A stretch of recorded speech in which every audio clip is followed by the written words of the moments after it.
As night falls, Nai gets ready to go to work. Makeup, lacy underwear, the whole combination. An attempt to attract customers driving past. This Sunday evening, dozens of clients flock to her window.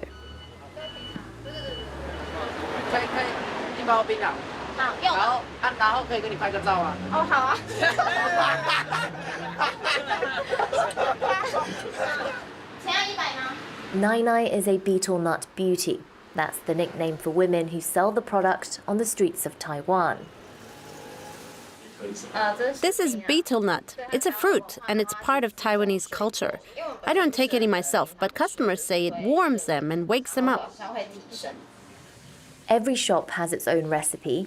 Nai prepares the nuts with this brown paste made from lime, an alkaline substance. It's a corrosive mixture that enhances the stimulating effect of the betel nut. She sells up to 300 packets a day. You just have to take the top off and chew it. It's also known as Taiwanese chewing gum. It dyes the user's mouth and teeth red. It gives you palpitations. It makes you high. When you chew the strongest ones, you can almost faint. Before selling betel, 22-year-old Nai was a hairdresser. Today, as an employee of this shop, she earns far more. 1,200 euros a month, 400 euros above minimum wage. It's quite profitable. The pay is better than at the factory. I have to think about my outfits to look pretty every day. It's an easy job. I don't have to think too much. Despite being scantily clad, betel nut beauties insist they are not prostitutes. The work they do and the product they sell are all perfectly legal. However, this nut is toxic and highly addictive.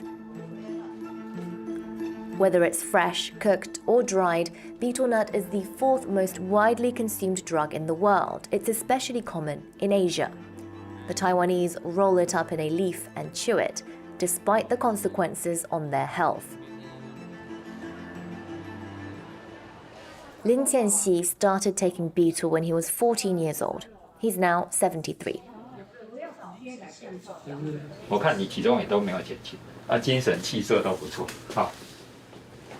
For 60 years, he chewed several dozen nuts a day. He's just recovering from a round of major operations to treat his second mouth cancer. If it comes back, the doctor says it'll be a point of no return. Maybe terminal. We don't know. So I had to stop. Betel nut is a group 1 carcinogen like asbestos and arsenic. Certain statistics suggest that if combined with cigarettes or alcohol, there's at least a 100 times greater chance of developing oral cancer. Chewing betel nut alone increases the risk by at least 20 times. Taiwan records the highest rate of oral cancer in the world among men. The disease has hit poorer communities the hardest. Li Qianxi was a lorry driver. His cousin, a factory worker. Both men have mouth cancer. Betel is widely used by people with demanding jobs. We used to chew betel nut because we were so tired. And once you get used to it, well, you can't do without. Despite his diagnosis, his cousin has not managed to give it up. Of course it worries me, but I'm chewing less. I used to chew 5 or 6 packets a day. Now it might just be 1.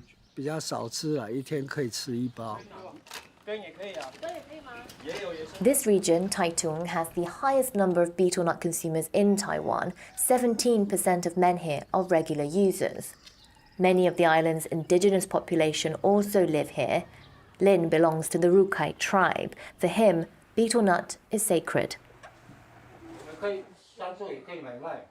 This is the headdress worn by the men of my people.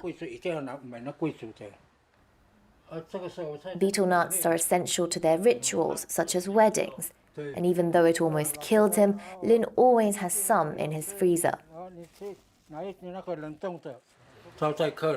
The first thing you do when you receive guests is offer them betel nuts. And we also give them to girls to flirt with them. It's the very essence of our tribal culture.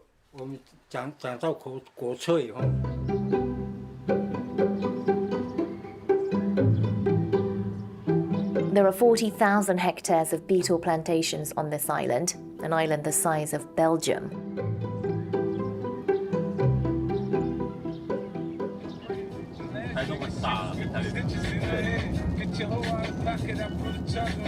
Chen Dafu has made a fortune from this precious nut. The betel mogul buys from a dozen producers in the region. I'm going to see them now to check the quality and quantity of their production. This farm has 120,000 betel trees. Chen Dafu is their biggest buyer. 20 years ago, this farmer and his family produced honey. Since converting to betel, they rake in much more profit. We've got a good harvest this time. More than 800 nuts per lot. Take a look.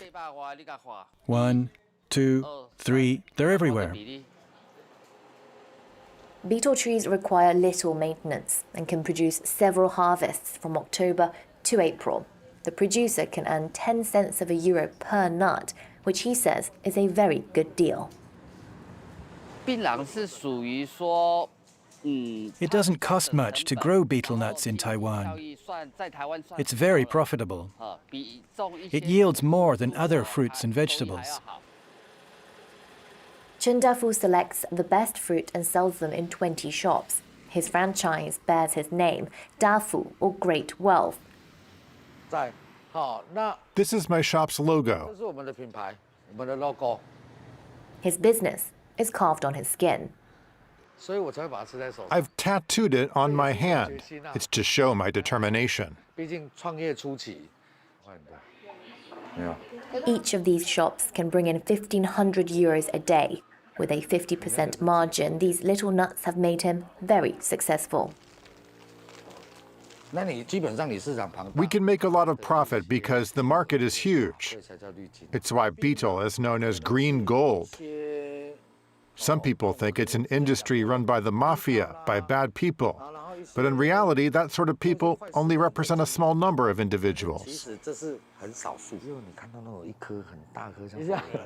Chen himself is a big consumer. He pops 50 a day. He knows the impact of the nut on his health and that of his clients, but he prefers to ignore it. Smoking is bad too. There's a lot of food we eat that's not very healthy either. It's the buyers who are responsible, not the sellers. I don't force anyone to buy.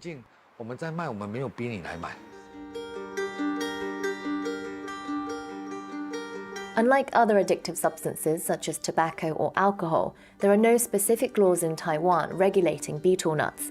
Despite this, the number of consumers has dropped by a third in 10 years, partially thanks to prevention campaigns in areas where the drug is popular. The Taiwanese county of Pingtung has the highest mortality rate for oral cancer in the world. This morning, locals at the market have access to free health screenings. I've stopped. I'm scared of cancer, but they're not. Quit? No need as long as I don't encourage others to chew. I don't care. As long as I'm not sick, I'm fine. Old habits die hard. 6 years ago, 40% of Taiwanese thought betel was harmless. Changing people's mindsets has become Chuang Li Chen's life mission. Her charity helps people with physical disfigurements, including survivors of mouth cancer. Because you've chewed betel, the inside of your mouth can be damaged, and you can get scars, so you have to be examined often.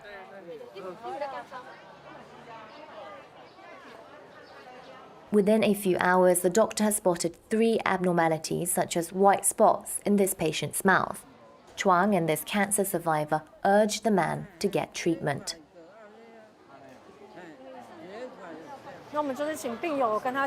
We told him not to wait, to be brave, and to go to the hospital quickly for further tests.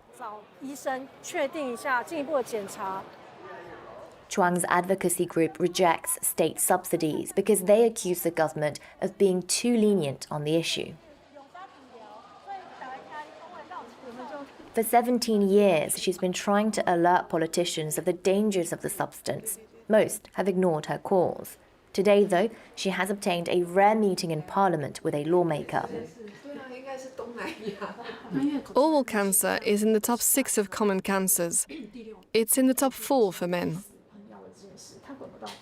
According to this MP, Taiwan is not ready for stricter legislation. If we make regulations stricter, the trade could go underground. And if there are more fines, consumers might not dare to see a doctor. Chuang's charity says politicians are afraid of upsetting voters. Hundreds of thousands of farmers and sellers depend on the green gold industry.